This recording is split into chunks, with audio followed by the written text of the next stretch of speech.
आपका असेसमेंट करेगा। तो आपका ग्रेजुअल इंप्रूवमेंट होना चाहिए। इसलिए इन चीजों को, ये जो आज के प्रेजेंटेशन है टेक्निकल कॉम्पिटेंसी के, इनको आप सीरियसली थोड़ा सा लीजिए और समझिए। जो those who are working in the laboratory or maybe engineering division, those who are in charge of that particular laboratory or directly or indirectly involved in the laboratory's activities. So when we are understanding the requirement of the NABL, before that we have to understand the QMS, management system documentation. What is that QMS? Quality management system sorry, is a defined as a formalized system that documents processes, procedures and responsibilities for achieving quality policies and objectives. A QMS helps organize, coordinate and direct an organization's activities to meet customer and regulatory requirements and improve its effectiveness and efficiency on a continuous basis. तो हमारा documentation structure क्या है कि we should have a policy. जैसे आप organization में एक policy बनाते हैं, आपकी टेस्टिंग लेबोरेटरी है, सिंपल एक टेस्टिंग लेबोरेटरी का एग्जांपल दे रहा हूं मैं। आप क्या पॉलिसी लिखते हैं कि भाई हमारी लेबोरेटरी के जो भी रिजल्ट है या हम जो भी काम करेंगे वो सारा का सारा काम एक्यूरेट होगा, रिलायबल होगा, टाइमली होगा और हमारी बेस्ट से बेस्ट कैपेबिलिटी के अकॉर्डिंग होगा। ये हमारी पॉलिसी होती है। हम यही तो पॉलिसी करते हैं। एक सपोज अगर आपको लेबोरेटरी स्टार्ट करनी है तो आपका लेबोरेटरी स्टार्ट करने का एजेंडा क्या है कि भाई मुझे बिजनेस करना है। गुड, वेरी गुड, आप बिजनेस कीजिए। बिजनेस करना है तो बिजनेस करने के लिए आपको कमिटमेंट तो करना पड़ेगा ना। तो क्या कमिटमेंट करेंगे कि भाई मैं बिजनेस करूंगा, मेरी लेबोरेटरी टेस्टिंग लेबोरेटरी होगी, तो वो जो बिजनेस होगा उसमें मैं कस्टमर जो भी आएगा उसको मैं टाइम से रिजल्ट दूंगा, एक्यूरेट और बेस्ट रिजल्ट दूंगा। और हाँ, एक प्राइस का भी कंपैरिजन हो जाता है, लेकिन प्राइस का क्वालिटी से कंप्रोमाइज हम नहीं कर सकते, तो उसको हम इस एजेंडा में नहीं ले सकते। लेकिन अगर आप कॉमर्शियल बिजनेस में है तो डेफिनेटली प्राइस भी होता है। तो आप एक maintain to the customer need के हिसाब से आप उनको जो भी बेस्ट फैसिलिटीज है या जो बेस्ट कैपेबिलिटीज है उसके अकॉर्डिंग उनको कमिट करते हैं एज ए पॉलिसी मैटर, कि आपकी ऑर्गेनाइजेशन की पॉलिसी है कि कस्टमर को आप सेटिस्फैक्टरी रिजल्ट देंगे, एक्यूरेट रिजल्ट देंगे, रिलायबल रिजल्ट देंगे, तभी तो आपका बिजनेस बढ़ेगा। तो ये आपकी पॉलिसी है और उस पॉलिसी को मीट करने के लिए आपके पास में एक सिस्टमेटिक पैटर्न चाहिए, डॉक्यूमेंटेड पैटर्न चाहिए, that is called quality management system. वो क्या है? जैसे कि 4 लेवल के डॉक्यूमेंट आपने बनाए।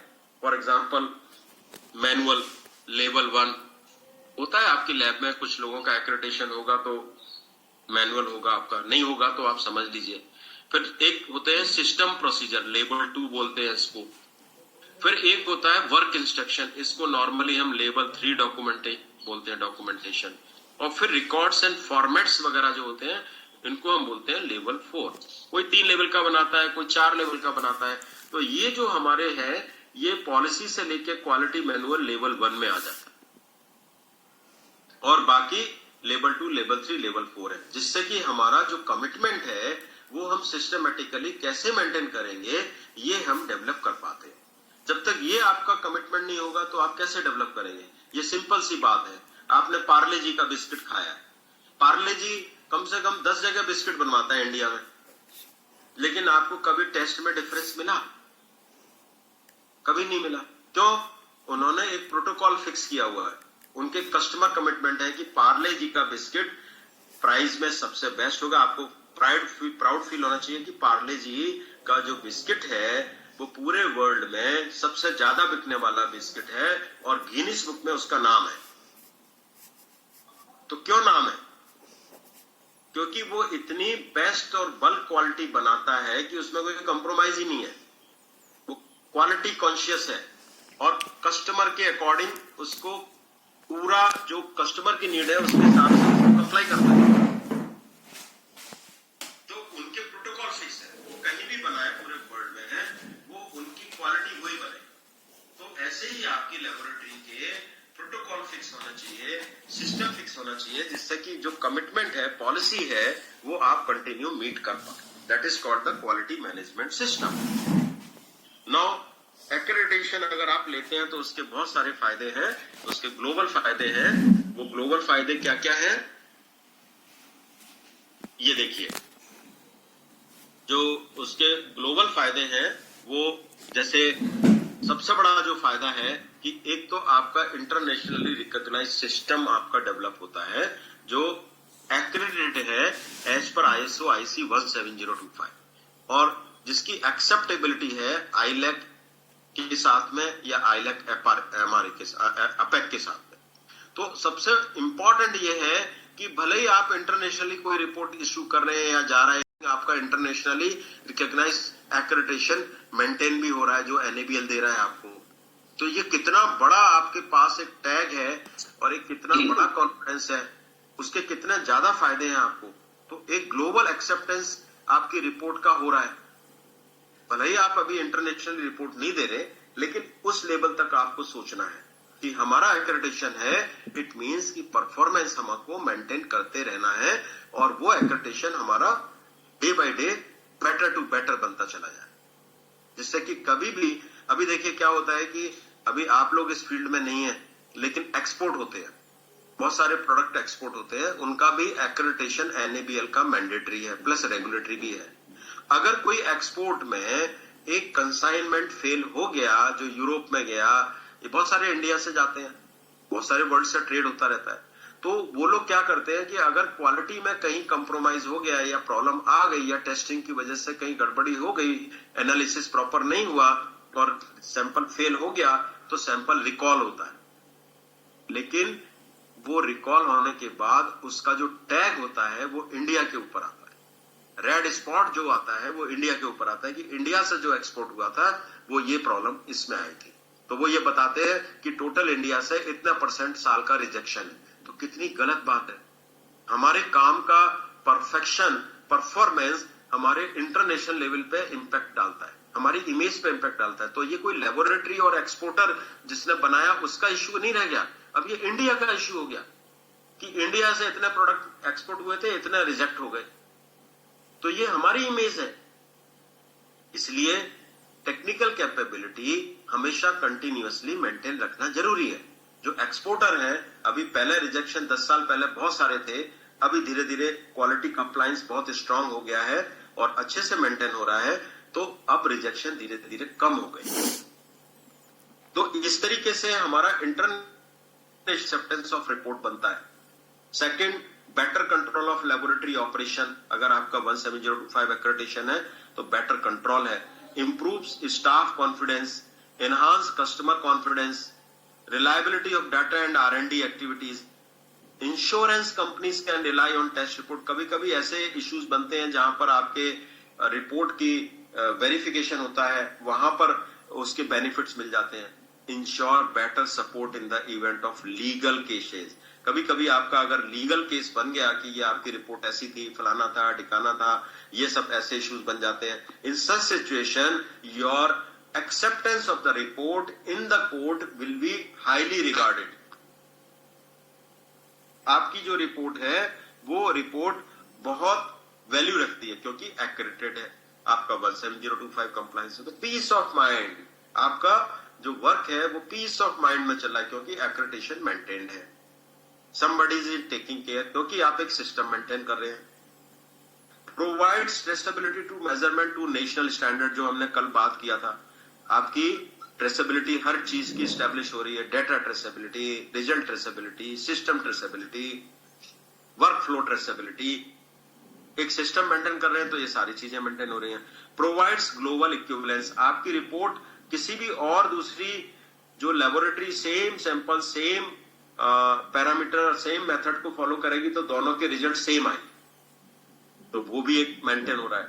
Saving time money due to retesting.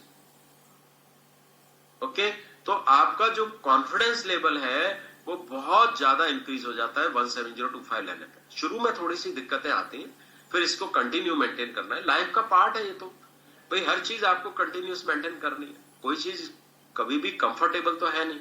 तो आपको सिस्टम डेवलप किया है वो कंटिन्यू मेंटेन करना है। NABL promotes accreditation to government and regulatory body. All government body जो रिकॉग्निशन देती है वो बोलती है पहले आप NABL लो, उसके बाद हम आपको रिकॉग्निशन देंगे।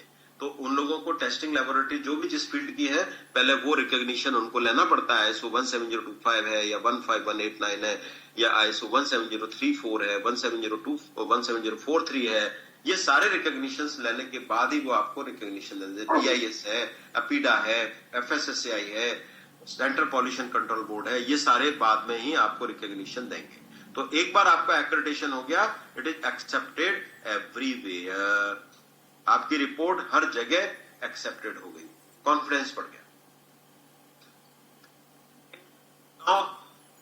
अब आप प्लानिंग करते हैं कि भाई मुझे लेबोरेटरी का एक्रेडिटेशन लेना है। अगर आपकी ये प्लानिंग है कि मुझे लेबोरेटरी का एक्रेडिटेशन लेना है, तो आपका एक्रेडिटेशन लेने का जो प्री रिक्विजिट रिक्वायरमेंट है वो क्या है? प्री रिक्विजिट मीन्स कि आप एक्रेडिटेशन लेना है, उसके लिए प्री प्लानिंग आपकी क्या होनी चाहिए, जो मैंडेटरी है। वन बाय वन जो लोग प्लान कर रहे हैं वो लोग थोड़ा सा समझ लीजिए। It is a very simple, it's not so critical, but we have to try to understand. जैसे फॉर एग्जाम्पल एक लैब को अब प्लान करना है कि मुझे एक्रेडिटेशन में जाना है, तो क्या करना पड़ेगा उसको?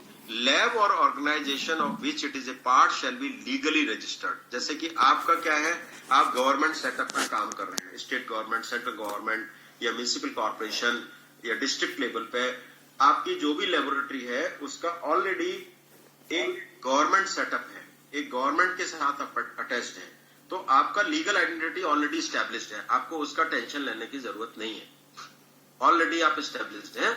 आपको केवल वो डॉक्यूमेंट रखना है कि you are part of this state government, central government, whatever body is there which is govern under such and such ministries. Okay, तो वो आपका स्टैब्लिश्ड है। दूसरा, laboratory should have adequate facilities and technical competence, qualified staff to carry out the testing calibration for which it is wishes to seek accreditation।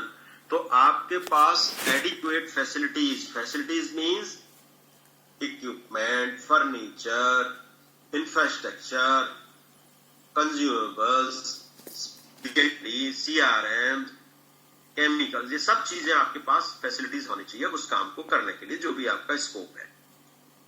And technically competent qualified staff. Technically competent means आपकी technical capability जो analysis करेंगे या testing करेंगे उसके लिए technically capability होनी चाहिए, means qualification, experience, training, that is called qualified staff, ये होना चाहिए।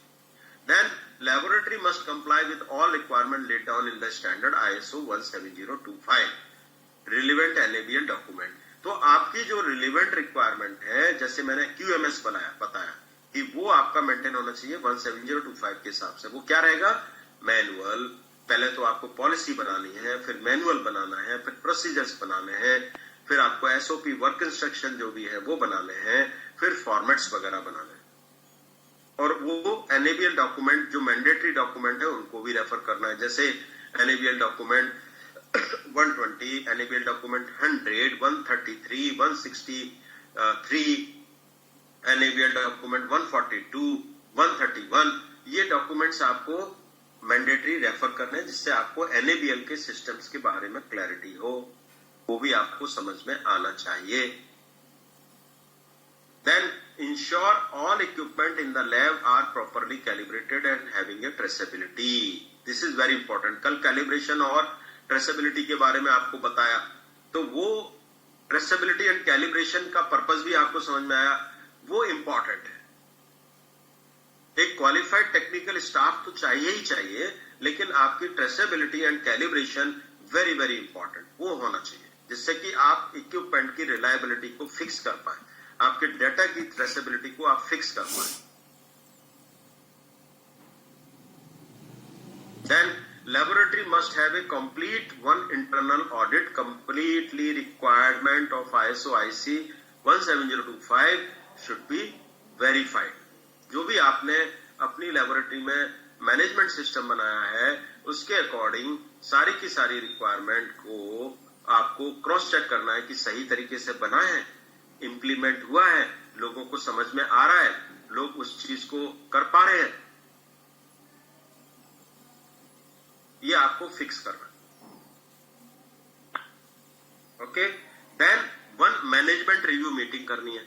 Management review meeting, top management एक बार रिव्यू करे ऑडिट होने के बाद कि भाई इंटरनल ऑडिट होने के बाद कि आपका जो सिस्टम डेवलप किया है, इतना खर्चा किया है, वो ठीक ठाक है, लोगों को समझ में आ गया, सब कुछ ठीक चल रहा है, वो मैनेजमेंट रिव्यू मीटिंग में हो, हर चीज पे डिस्कशन हो, उसके एजेंडा पॉइंट फिक्स है, वो कम से कम एजेंडे पॉइंट पे बात हो।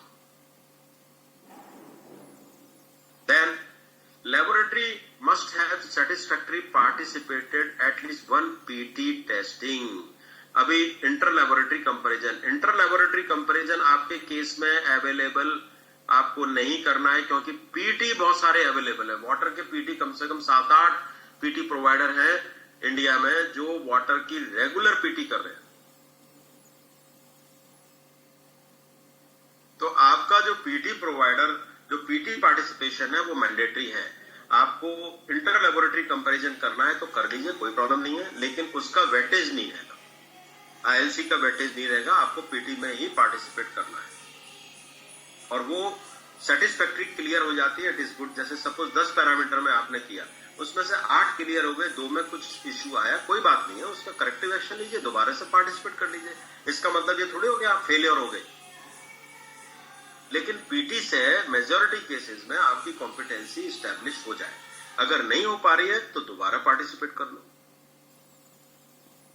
ओके, तो ये प्री रिक्विजिट रिक्वायरमेंट है। एप्लीकेशन सबमिट करना है ऑनलाइन। आपको कैसे सबमिट करना है? ऑनलाइन पोर्टल पे जाना है, रजिस्ट्रेशन करना है, आपको एक वहां एप्लीकेशन ओपन होगा, वहां पर आपको डाटा फीड करने हैं सारे, जो भी आपका स्कोप है। आपने एप्लीकेशन सबमिट कर दिया, देन NABL आपको एक टाइम बाउंड मैनर में, normally with in 2 weeks time में वो स्क्रूटनी करते हैं, और अगर उसके अंदर कुछ कमी होती है तो वो आपको बताएंगे। अगर कुछ इसके अंदर ऐसा लगेगा कि भाई ये डॉक्यूमेंट नहीं है, ये रिपोर्ट नहीं है, या ये आपका रिकॉर्ड नहीं है, वो आपको बताएंगे। आप उनको वो फीडबैक आपको देंगे, आप उसकी फीडबैक को कंप्लाई कीजिए, उसको सब उनको NABL सेक्रेटरीट को प्रोवाइड कीजिए। Once they will verify all this requirements, acknowledgement, everything is perfectly fine, then he will acknowledge your application and they proceed further. In that case next step is कि adequacy of quality manual by lead assessor. जो आपकी application और quality manual आपने submit किया है NABL को, वो एक पूरा systematic clause by clause of ISO IC 17025 वो वेरीफाई करेंगे। That is called adequacy.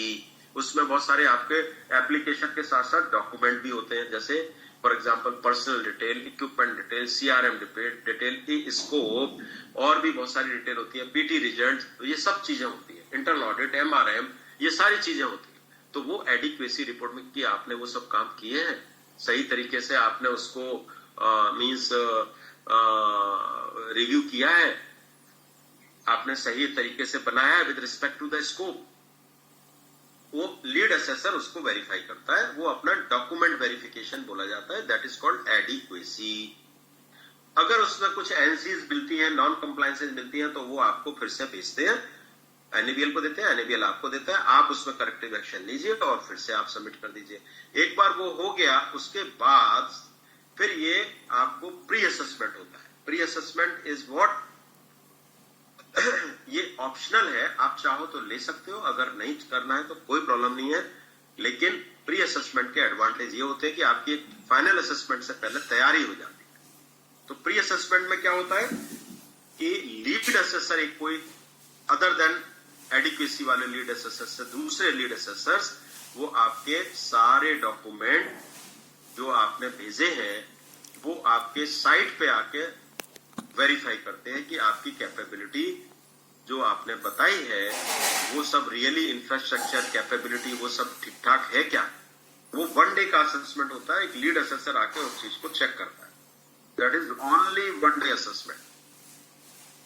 Okay, और वो आपका सारा चेक करने के बाद फिर वो रिपोर्ट बना के देते हैं। उसमें कुछ अगर कमी होती है तो वो आपको शाम को उसी टाइम क्लोजिंग मीटिंग में बता देते हैं और आप उनके करेक्टिव एक्शन ले लीजिए। फिर इसके बाद जब ये हो जाता है, प्री असेसमेंट में 15 दिन का आपको टाइम मिलता है। अगर एनसी आती है तो आपको 15 दिन में आपको एड्रेस करनी है, corrective action within 15 days time में लेना है। अगर ये क्लियर हो गया आपका विद इन 15 डेज टाइम में, then you will have the final assessment. Final assessment में एक लीड असेसर होगा, आपके स्कोप के हिसाब से असेसर टेक्निकल असेसर होगा। सपोज आपने केमिकल के 15 पैरामीटर आपने दिए, तो एक टेक्निकल असेसर होगा केमिकल के लिए, वो वाटर के फील्ड का एक्सपर्ट होगा।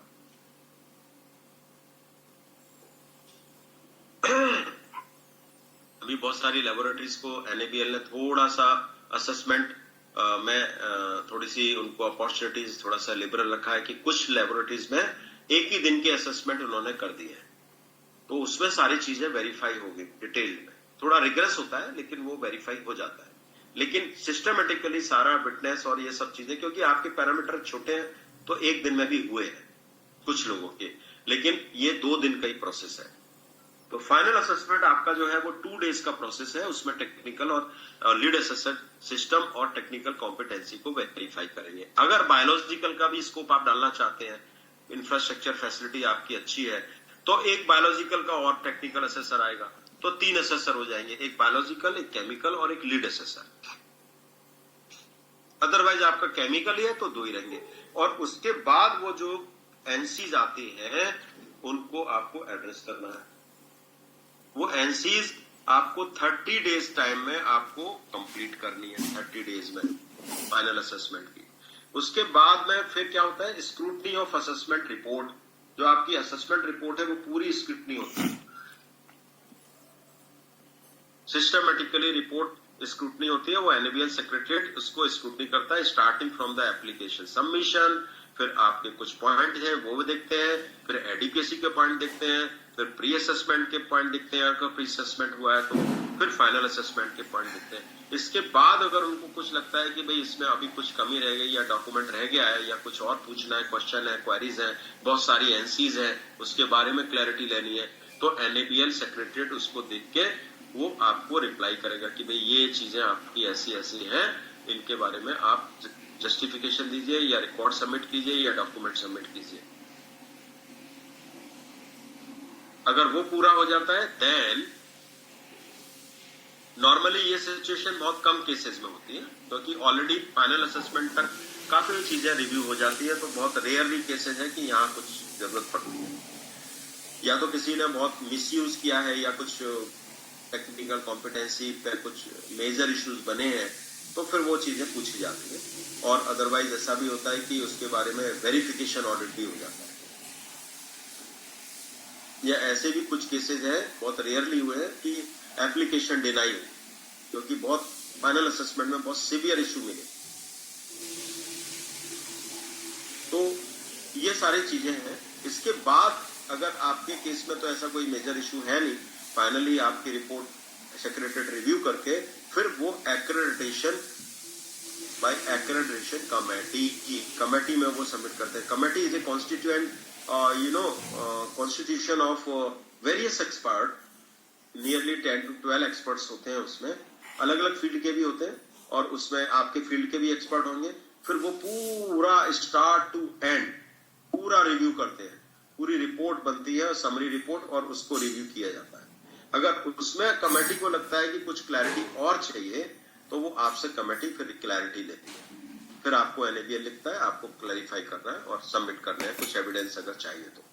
देन फिर अगर वो सब ठीक है तो approval for accreditation by CEO NABL, फिर आपको एक्रेडिटेशन मिल जाता है, जो सीईओ एनएबीएल आपके सर्टिफिकेट और स्कोप को साइन करके आपको देते हैं। एंड ये आपका सर्टिफिकेट और स्कोप एनएबीएल जो देता है वो 2 साल के लिए आपको देता है, 2 years।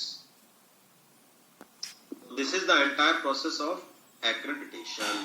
प्री रिक्विजिट आपने देखा, प्री रिक्विजिट रिक्वायरमेंट आपने देख ली। उसके बाद जो एनएबीएल एक्रेडिटेशन प्रोसेस चला वो इस तरीके से चलेगा। अब आप लोगों के माइंड में क्वेश्चन होगा कि भाई आगे कैसे होगा, एक्रेडिटेशन तो मिल गया, आगे का प्रोसेस कैसे चलेगा, वो भी मैं बताऊंगा आपको। ओके, तो ये अभी दोबारा मैं प्रोसेस मतलब डिटेल में नहीं बताऊंगा, but this is already described how I have described here, the same thing is mentioned here. आपको एनएबीएल एप्लीकेशन पोर्टल पे एज पर 151 अप्लाई करना है CAD को, ठीक है। Appointment of lead assessor documentation review के लिए, फिर डॉक्यूमेंट रिव्यू होते हैं, फिर प्री असेसमेंट होता है, फिर फाइनल असेसमेंट होता है, फिर स्क्रूटनी ऑफ रिपोर्ट होती है, फिर रिव्यू ऑफ असेसमेंट होता है। ओके, ये सारी चीजें आपको यहाँ पर है। नाउ एक्रेडिटेशन आपको दे दिया गया, you got the accreditation by the committee, review करने किया और एनएबीएल CEO ने आपके सर्टिफिकेट इश्यू कर दिए। ओके, आपको सर्टिफिकेट मिल गया, आपकी लैब एक्रेडिटेड हो गई। नाउ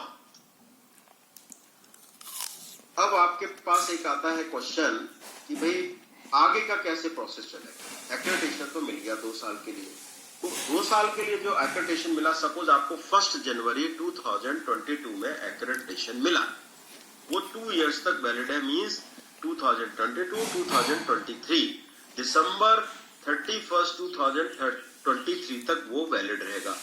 तो आपका आगे प्रोसेस कैसे चलेगा, तो एनएबीएल आपका फर्स्ट 12 मंथ्स में ऑन साइट सर्विलेंस करेगा। फर्स्ट एक्रेडिटेशन मिला है ना आपको, तो 12 मंथ्स में on site surveillance, that is called surveillance assessment, वो विद इन 12 मंथ्स में होगा। मतलब जनवरी 1 को अगर आपको मिला है तो दिसंबर या जनवरी मिड तक आपका वो असेसमेंट कर देंगे, depending on the availability of assessor. Normally दिसंबर में आपका सर्विलेंस असेसमेंट हो जाएगा, उसमें भी वही 2 असेसर आएंगे, एक टेक्निकल एक लीड असेसर। वो डिफरेंट फील्ड, डिफरेंट आपके जो पहले आए थे उनसे अलग होंगे, सेम असेसर और लीड असेसर नहीं आते। और वो फिर सेम वे में 2 दिन का असेसमेंट आपका करेंगे, फिर देखेंगे कि आप कंटिन्यू मेंटेन कर रहे हैं, क्योंकि फर्स्ट टाइम आपने मेंटेन किया था, कुछ दिक्कतें हो सकती हैं, कुछ गैप्स हो सकते हैं, तो वो ऑडिट करके फिर से वही एनसी निकलेंगे, तो आपको 30 डेज में कंप्लाई करना है, लेकिन आपका एक्रेडिटेशन मेंटेन रहेगा। तो that is called surveillance assessment. अब आपका रीअसेसमेंट 2 साल हो गए, अब आपका दिसंबर में 2022 में ऑडिट हो गया, अब आपका दिसंबर 2023 में एक्सपायर हो रहा है, तो आपको 6 महीने पहले 6 मंथ बिफोर री अप्लाई करना है। मतलब आपको जून जुलाई में अप्लाई करना है। क्यों 6 महीने पहले? क्योंकि आपको फिर से स्क्रूटनी होगी एप्लीकेशन में, फिर आपको उसमें एडिक्वेसी और प्री असेसमेंट नहीं होगा, लेकिन स्क्रूटनी तो होगी आपकी एप्लीकेशन की। फिर गैप आएंगे तो उसमें टाइम लगेगा, तो 1 महीने का टाइम उसमें चला जाएगा। फिर आपको क्या होगा कि फिर आपका एक टीम फॉर्मेशन होगा, टीम फॉर्मेशन होते होते भी 1 महीने का टाइम चला जाता है। फिर वो ऑडिट होता है, फिर उसमें 30 डेज का टाइम चला जाता है, फिर कमेटी देखती है, तो ऐसे 4 से 5 महीने का टाइम तो ऐसे ही चला जाता है। फिर कोई मेजर इशू है तो उसमें भी टाइम चला जाएगा। इसलिए 6 महीने सेफली वो बोलते हैं कि जिससे आपका कंटिन्यूटी ऑफ एक्रेडिटेशन मेंटेन रहे। अगर आपको कंटिन्यू रखना, अदरवाइज अगर आप लेट करेंगे, सितंबर अक्टूबर में अप्लाई करेंगे, तो आपका दिसंबर में वैलिडिटी एक्सपायर हो रही है, तो आपकी कंटिन्यूटी ब्रेक हो जाएगी। आपके डिपार्टमेंट ऑफिशियल्स पूछेंगे इतना लेट क्यों हुआ, एनएबीएल एक्रेडिटेशन क्यों एक्सपायर हो गया। ओके, फिर कस्टमर आपके ब्रेक हो जाएंगे, फिर बहुत बड़े इश्यूज बन जाते हैं। तो कंटिन्यूटी मेंटेन करने के लिए आपको 6 महीने पहले अप्लाई करना जरूरी है। फिर आपका एक्रेडिटेशन हो गया, आपको एक्रेडिटेशन कंटिन्यूएशन में मिल गया, फिर 2 साल के लिए मिल गया। फिर वो 2 साल के लिए जो मिलेगा वो 1 जनवरी 2024 से लेके 31 दिसंबर 2025 तक 2 इयर्स के लिए मिलेगा। फिर उसमें 12 महीने में फिर आपका सर्विलेंस होगा, लेकिन वो डेस्कटॉप होगा, that is called desktop surveillance assessment. Desktop का मतलब ये होगा कि तब आपके पास टीम नहीं आएगी, आपके केवल डॉक्यूमेंट मांगे जाएंगे, वो आप डॉक्यूमेंट पूरा दे दीजिए 1 साल में 12 महीने के अंदर। जैसे कि पहले सर्विलेंस हुआ था, वो सर्विलेंस आपका टीम आई थी। अब आपकी रिन्यूअल के बाद फर्स्ट साइकिल जब होता है, फर्स्ट साइकिल 2 इयर्स का हो गया, जब सेकंड साइकिल शुरू हुआ उस समय 12 महीने के बाद आपकी टीम नहीं आई, केवल आपको डॉक्यूमेंट भेज दें।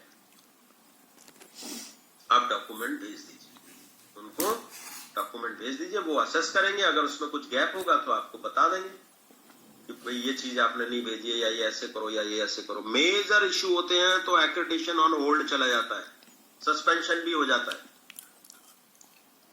एनएबीएल डॉक्यूमेंट 216 के हिसाब से बहुत सारी misuse of NABL symbol, competency के इश्यूज हैं, डॉक्यूमेंट मेंटेन नहीं किया, डॉक्यूमेंट इंप्लीमेंट नहीं किया, कुछ आपने बात अलग की, अप्लाई अलग तरीके से किया, वहां पर कुछ अलग है, इक्विपमेंट आपके प्रॉपर नहीं है, कहीं आपने क्लेम गलत किए हुए हैं, इम्पार्शियलिटी कॉन्फिडेंशियलिटी के बड़े इश्यूज हैं, कॉम्पिटेंसी के इश्यूज हैं, आपका एक्रेडिटेशन कैंसिल हो जाएगा एज पर 216 एनएबीएल डॉक्यूमेंट 216। वो भी डॉक्यूमेंट आप रेफर कर लीजिए।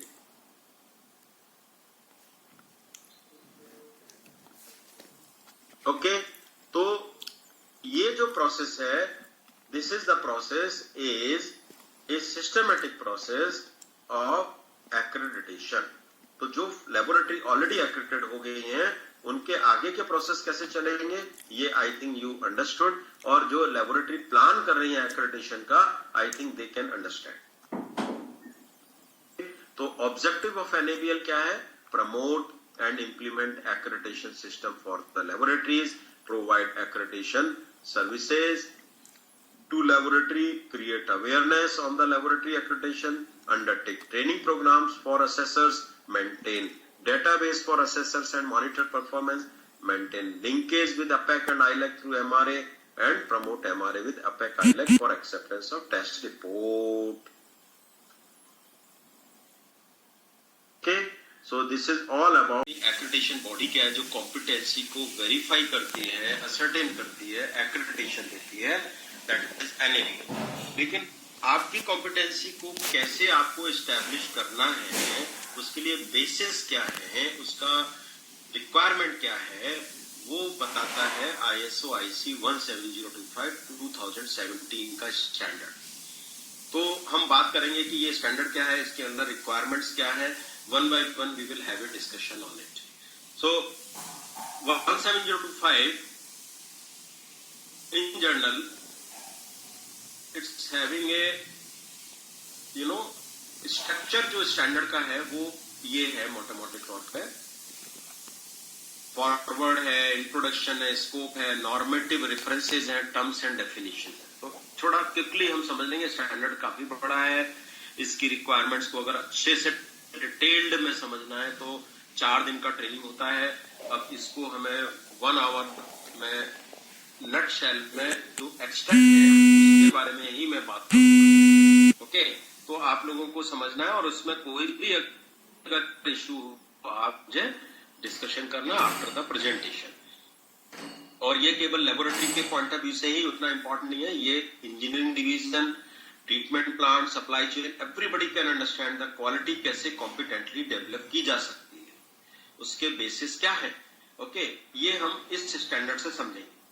तो स्ट्रक्चर जो है वो बेसिकली 8 मेन क्लॉजेस हैं, 5 मेन क्लॉजेस हैं, जिसमें ये सारी रिक्वायरमेंट है। एक जर्नल है, जनरल रिक्वायरमेंट, इम्पार्शियलिटी, कॉन्फिडेंशियलिटी, तो this is the first clause. Second clause है स्ट्रक्चर रिक्वायरमेंट, 6 क्लॉज थर्ड है जो 6 क्लॉज है, जिसको हम बोलते हैं टोटल सब क्लॉजेस 6 है इसके अंदर, general, personal, parameter, facilities, environmental condition, equipment, metrological traceability, externally provided product and services. This comes under the resource requirement, that is resource requirement. Now the process requirement, there are 11 clauses: review of request, okay, selection, verification of method, sampling, handling of test and calibration item, technical records, evaluation of measurement uncertainty, ensuring the validity of result, reporting of result, complaint, non-conforming, control of data, information management. This is the process requirement. Now next is the management system requirement. What is this management system requirement? यहाँ 9 clauses हैं, जिसके अंदर options हैं A और B, and then management system documentation है, फिर management system documentation control है, फिर records control है, फिर action to address risk and opportunities है, improvements है, corrective action है, internal audit है, management review है. Okay, so this is the 5 major clauses. Under each clause there are certain sub clauses, so we will address one by one. इसके बाद इस structure of document में इन्होंने बताया है कि दो अनेक्शर्स भी हैं, annexure A and annexure B. Annexure A is the metrological traceability, कैसे स्टैब्लिश करेंगे उसके बारे में बात की है। तो हमने कल थोड़ा सा उस पर बात ऑलरेडी किया है, आज भी छोटा सा डिस्कशन किया था। और मैनेजमेंट सिस्टम ऑप्शन ए और बी है, उसका पर्पस क्या है, कैसे मेंटेन करना है, उसके बारे में उन्होंने ये दो अनेक्शर्स में बताया और लास्ट में उन्होंने बिब्लियोग्राफी दी हुआ है। यहाँ और एक इन्होंने important requirement structure of standards में बताया है कि वर्ब्स के फॉर्म्स है, उनका इंटरप्रिटेशन क्या करना है। जहां भी शैल मेंटेन है वो मैंडेटरी मेंटेन करना है, it is a normative reference, you have to maintain, you have to, जैसे शैल हैव ए प्रोसीजर, मतलब आपके पास प्रोसीजर होना ही चाहिए। शैल रिटेन रिकॉर्ड, मतलब आपको वो रिकॉर्ड रिटेन रखना है। शैल मेंटेन डॉक्यूमेंट, मतलब एक डॉक्यूमेंट आपको बनाना है। तो चार टर्मिनोलॉजी है, procedure, document, written record and record. ये नॉर्मली स्टैंडर्ड में आई है। तो जहां भी शैल है वो आपको मैंडेटरी रिक्वायरमेंट बताता है और आपको नॉर्मेटिव रेफरेंस के अकॉर्डिंग उसको मेंटेन करना है। बाकी शुड में, कैन एज ए इंफॉर्मेटिव हो सकते हैं, जैसे शुड है, रिकमेंडेशन है, मे है, परमिशन है, कैन है, पॉसिबिलिटी और कैपेबिलिटी के बारे में। आपको डॉक्यूमेंटेशन के बारे में हमने बात किया था, जो टोटल स्ट्रक्चर है, क्वालिटी पॉलिसी एंड मैनुअल बना रहे हैं, प्रोसीजर्स बना रहे हैं, वर्क इंस्ट्रक्शन है, फॉर्मेट्स हैं, ये लेवल 1 है, ओके, ये लेवल 2 है, ओके, ये लेवल 3 है। ये हमने अभी ऑलरेडी डॉक्यूमेंटेशन के बारे में बात किया ही हुआ है। ये लेवल 4 है। तो 1 2 3 4 ये 4 लेवल के जो डॉक्यूमेंट हम बना रहे हैं, ये चारों लेवल के डॉक्यूमेंट्स एक लेबोरेटरी मैनेजमेंट सिस्टम को डेवलप करते हैं। ओके, इससे data information and record management होता है, ये जो फॉर्म्स एंड रिकॉर्ड्स हैं, और ये जो सारे डॉक्यूमेंट हैं, इससे हमारा कैसे डॉक्यूमेंटेशन मेंटेन करना है, जिससे सिस्टम मेंटेन है, उस सिस्टम से हम पॉलिसी को अचीव कर पाए। ओके, नाउ डेफिनेशंस बहुत सारी दी हुई हैं, उसमें अगर आप डेफिनेशंस देखेंगे तो डेफिनेशंस है partiality, complaint, interlaboratory comparison, that is called ILC। Okay, ILC, okay, ILC के बारे में बताया इन्होंने। फिर इंट्रा लैबोरेटरी कंपैरिजन है, प्रोफिशिएंसी टेस्टिंग है, लैबोरेटरी है, डिसीजन रूल है, वेरिफिकेशन, वैलिडेशन, ये सब के बारे में इन्होंने बताया है। एक इन्होंने डेफिनेशन दी है लैबोरेटरी। तो लैबोरेटरी की डेफिनेशन पहले नहीं थी, अभी डेफिनेशन की आई है। इसका मतलब यह है कि लैबोरेटरी का मतलब है जो टेस्टिंग कैलिब्रेशन में इन्वॉल्व है या सैंपलिंग में इन्वॉल्व है। सैंपलिंग भी टेस्टिंग एंड कैलिब्रेशन पर्पस के लिए। ओके, तो इस टाइप की जो 3 एक्टिविटी है, testing, calibration and sampling, sampling में testing and calibration point of view से, तो ये तीनों एक्टिविटी लेबोरेटरी की डेफिनेशन में आती है। ओके, अभी आप लोगों का तो ज्यादातर टेस्टिंग का ही रोल है, सैंपलिंग भी आपके दूसरे डिपार्टमेंट के लोग देते हैं। कुछ जगह हो सकता है कि आपका सैंपलिंग इन्वॉल्वमेंट हो, तो वहां पर भी आपका सैंपलिंग एंड टेस्टिंग रिस्पॉन्सिबिलिटी है। वो 2 एक्टिविटीज है आपकी। Okay, now starting clause by clause. Clause 4, the impartiality. What is this impartiality? Managed and structured to safeguard impartiality. आपका ऑर्गेनोग्राम, ऑर्गेनाइजेशन इस तरीके से स्ट्रक्चर्ड होना चाहिए, मैनेज होना चाहिए, जिससे कि आपकी इम्पार्शियलिटी डेवलप ना हो। ओके, लैब मैनेजमेंट, मतलब जो भी मैनेजमेंट है, टॉप मैनेजमेंट से मिडिल मैनेजमेंट, जो डिसीजन मेकिंग लोग हैं, जैसे कि CEO है या डायरेक्टर है या चीफ इंजीनियर है, ये टॉप मैनेजमेंट में हो गए। कमिश्नर है, ये टॉप मैनेजमेंट में हो गए। मिडिल मैनेजमेंट में टेक्निकल मैनेजर है, लैब मैनेजर है, क्वालिटी मैनेजर है, लैब हेड है, ये मिडिल मैनेजमेंट में हो गए। फिर जो नेक्स्ट मैनेजमेंट है, जो डिसीजन मेकिंग है, जैसे ऑथराइज सिग्नेटरी हो सकते हैं, टेस्टिंग पर्सन्स हो सकते हैं, ओके, सीनियर केमिस्ट हैं, जूनियर केमिस्ट हैं, ये हो गए। तो ये जो मैनेजमेंट है, ये सब कमिटेड टू इम्पार्शियल होना चाहिए। मतलब कोई भी ऐसी एक्टिविटी ना हो जो पार्शियलिटी डेवलप करे, जो आपकी बायसनेस लाए। वो कैसे डेवलप हो सकती है? अगर आपका कॉमर्शियली अप्रोच ज्यादा बड़ा है कि भाई मेरी फैसिलिटी कम है लेकिन मुझे कॉमर्शियल वर्क ज्यादा करना है। जैसे अब सैंपल, आपकी कैपेबिलिटी है 10 सैंपल पर डे की, लेकिन आपको ये बोला गया कि नहीं भाई, आपको 25 सैंपल करने हैं इस फैसिलिटीज में, क्योंकि हमारा आउटपुट बढ़ना चाहिए। तो भाई फैसिलिटी सेम है, उसमें आप 10 के 12 कर सकते हो, मैक्सिमम 15 कर सकते हो, लेकिन आप 25 थोड़ी कर लोगे। अगर आप ऐसी डेवलपमेंट करेंगे तो इम्पार्शियलिटी होगी। क्यों? क्योंकि आपका इंफ्रास्ट्रक्चर तो 10-15 के बराबर है। अब आप उसमें 25 कर रहे हो, 30 कर रहे हो, 40 कर रहे हो, तो थोड़ी हो पाएगा। मैन पावर चाहिए, इक्विपमेंट चाहिए, जगह चाहिए, स्टोरेज चाहिए, तो क्या होगा? Compromising the result. Compromising result का मतलब हो गया इम्पार्शियल बायसनेस आएगी कि चलो जल्दी जल्दी करके कर दो, क्योंकि उन्होंने तो टारगेट दिया है, बस कैसे भी पूरा करना है। तो क्या होगा? आपका एक्रेडिटेशन विद होल्ड। तो ये एक बड़ा इशू है। Commercial aspects. Then financial. Financial pressure कैसे हो सकता है? फाइनेंशियल प्रेशर होने के तरीके ऐसे हैं कि आपको बोला गया कि देखो भाई ऐसा है, आप 10 सैंपल डेली करते हो, अगर आप 15 सैंपल करोगे डेली या 20 सैंपल डेली करोगे तो आपको इतना एक्स्ट्रा पैसा मिलेगा। और पैसा कौन नहीं कमाना चाहता? सब लोग कमाना चाहते हैं। तो आप क्या है, फटाफट फटाफट सैंपल कर रहे हो, जो 10-12 ही हो सकते हैं वो आप 15-20 कर रहे हो, तो क्या होगा? कंप्रोमाइज। तो इस टाइप के जो प्रेशर है that will be a big issue. तो आपको इस टाइप की एक्टिविटीज को प्रिवेंट करना। अदर प्रेशर मींस जैसे रिलेटिव है। अब वो आपका रिलेटिव है, ग्राम पंचायत के मुखिया हैं, जो प्रधान है वो आपके चाचा जी हैं, आपके सैंपलिंग के लिए जा रहे हैं, वो आपके ब्रदर हैं, और आप खुद टेस्टिंग कर रहे हो, और ये सब रिलेशन में डेवलप हो गया। तो फिर क्या होगा कि ऐसे सिचुएशन में आप कंप्रोमाइज कर सकते हो, वो जैसा बोलेंगे वैसा करना। तो आपको ऐसा नहीं है कि ऐसा नहीं हो सकता, रिलेशन में काम कर सकते हो आप, कोई दिक्कत नहीं है, दैट इज पॉसिबल।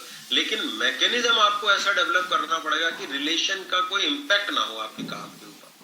किसी ने भी बोला कि नहीं ये सैंपल ऐसे लेना, इसको ये कर देना, वो कर देना, आप अपना काम इंडिपेंडेंटली करेंगे, आपकी टेक्निकल कंप्रोमाइज कहीं नहीं होगा।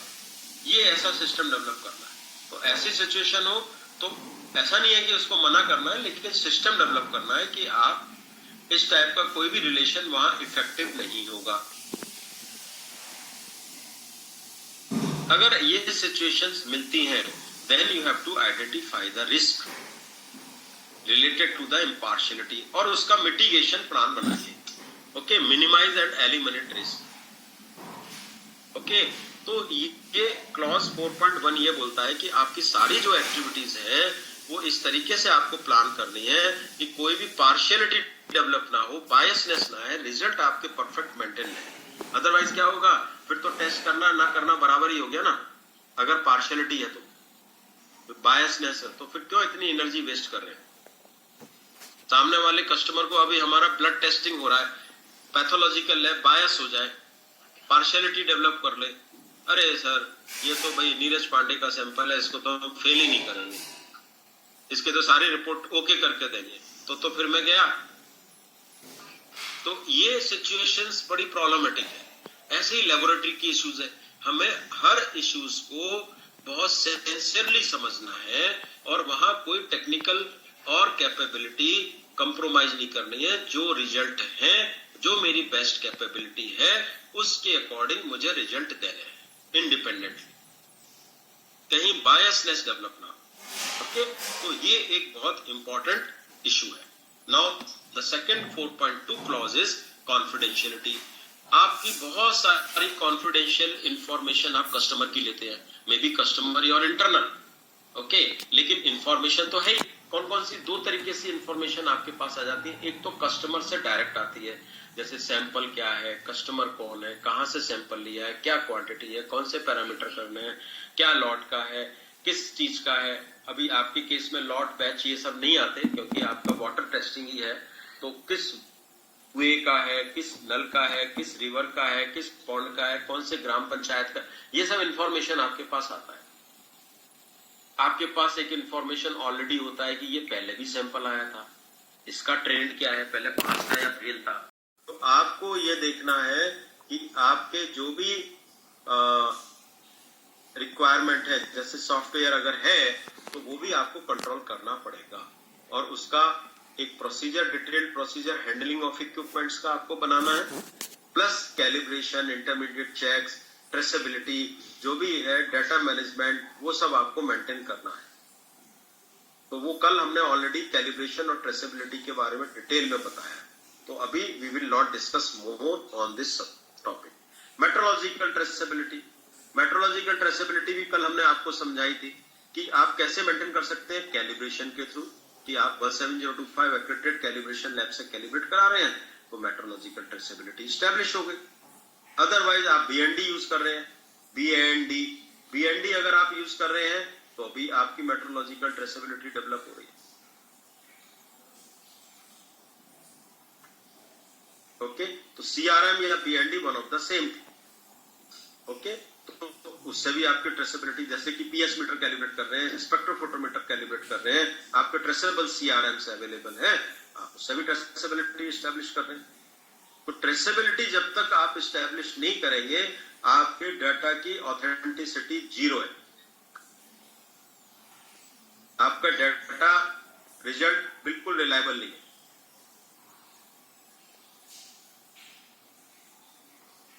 तो ये ऑलरेडी हमने कल आपको बताया। तो तीन तरीके से हमारा ट्रेसेबिलिटी डेवलप हो सकता है। एक तो अनब्रोकन चेन ऑफ कैलिब्रेशन, जो हम कैलिब्रेशन लैब से डेवलप करते हैं, जो एसआई यूनिट तक जाता है, जो मैंने कल आपको ट्रायंगल भी दिखाया था। मेजरमेंट अनसर्टेनिटी जो हम कैलकुलेट कर रहे हैं वो मैंडेटरी है, आपकी हर कैलिब्रेशन के साथ में अनसर्टेनिटी होना जरूरी है। फिर एप्रोप्रिएट रेफरेंसेस, ओके, जो भी हमारे रेफरेंसेस है, आइदर वो सीआरएम है, बीएनडी है, ये सारे आपके एप्रोप्रिएट रेफरेंसेस होने चाहिए। ओके, तो हमारी जो मेट्रोलॉजिकल ट्रेसेबिलिटी है वो सिस्टमेटिकली टू इंपॉर्टेंट एस्पेक्ट से मेंटेन हो जाती है। एक तो या तो हम कैलिब्रेट करा लें 17025 से, और अदरवाइज हम ट्रेसेबल सीआरएम यूज कर लें जहां भी पॉसिबल। आप इन हाउस भी कर सकते हो, लेकिन आपको कैपेबिलिटी कॉम्पिटेंसी डेवलप करनी पड़ेगी, वो वहां पर दिक्कत होगी। इसलिए बेटर है कि शुरू में जो मेजरिंग इक्विपमेंट जहां जहां कैलिब्रेशन करना है वो बाहर से करा लें, और सीआरएम यूज करते हुए आप अपना इन हाउस कैलिब्रेशन खुद कर सकते हैं, जैसे spectrophotometer, pH meter, conductivity meter, turbidity meter. Okay, तो मुझे लगता है कि अभी इसकी अंडरस्टैंडिंग आपके पास होनी चाहिए कि ट्रेसेबिलिटी और कैलिब्रेशन क्या है और कैसे मेंटेन करना है।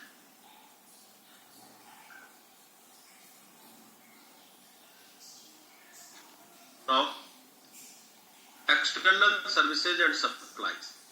Services and supplies, these are the two words.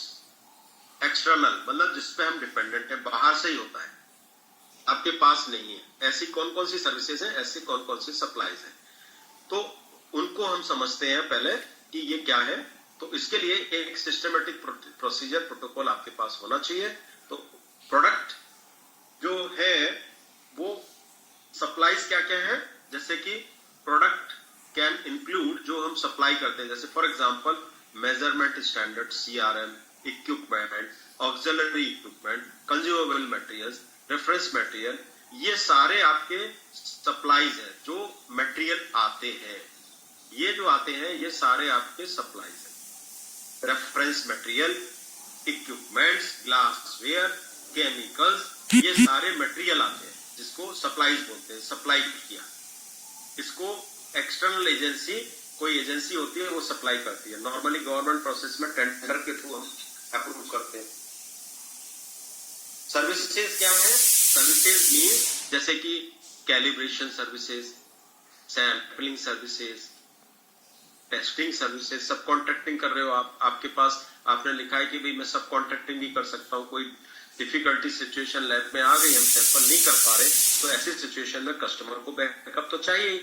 तो आप क्या करेंगे कि भाई मैं दूसरी जो लैब है उसको मैं सब कॉन्ट्रैक्ट कर दूंगा जिसका एक्रेडिटेशन मेरे इक्विवेलेंट होगा, तो मेरे रिजल्ट उसके रिजल्ट सेम ही है, विद इन अनसर्टेनिटी रहेंगे, तो कोई प्रॉब्लम नहीं है देने में। उसका भी एक्रेडिटेशन है, मेरा भी एक्रेडिटेशन है। तो सब कॉन्ट्रैक्टिंग आप ऐसी लैब को कर सकते हो जिसका स्कोप आपसे मैच कर, मेथोडोलॉजी मैच कर। Testing services, then facilities and equipment maintenance services, ये भी सर्विसेज के पार्ट है। PT provider, then assessment and auditing services, ये सारी आपकी सर्विसेज में आती है। तो ये दो चीजें आपको क्लियर कट डिफाइन करनी है कि आपकी सर्विसेज क्या है, उनके ऊपर कैसे आप डिपेंडेंट करोगे, कौन कौन से सप्लायर हैं, उनकी कॉम्पिटेंसी क्या है। अभी जैसे फॉर एग्जांपल, और ऐसे ही सप्लायर की है आपकी सप्लाईज वाले हैं, तो सर्विसेज जैसे कैलिब्रेशन है, ठीक है, लिख दो कि 17025 एक्रेडिट होने चाहिए स्कोप के लिए, दैट इज योर क्राइटेरिया, खत्म हो गई बात, आपको आगे उसी से कराना है। CRM सप्लाई आप लिख दीजिए कि 17025 एक्रेडिटेशन RLP का होना चाहिए, फिर हम उससे खरीद सकते हैं, उसके ऑथराइज डीलर से ले सकते हैं। जैसे आश्वी टेक्नोलॉजी LLP अहमदाबाद है, ये 17034 है, इसको आप अपने वेंडर उसमें लिस्ट में डाल दो कि भाई इनके ऑथराइज डीलर जो भी होंगे और इनके जो डिस्ट्रीब्यूटर होंगे उनसे यही वाले B&D हम ले सकते हैं, क्योंकि इनके पास 17034 है, वो क्राइटेरिया है आपका। सप्लाईज हो गया, सर्विसेज 17025 हो गई, ठीक है। जैसे फॉर एग्जांपल इक्विपमेंट मेंटेनेंस है, तो जिसने इक्विपमेंट सप्लाई किया है उसी के मेंटेनेंस का क्राइटेरिया कि भाई सप्लायर का जो AMC होगा उसी से ही करेंगे।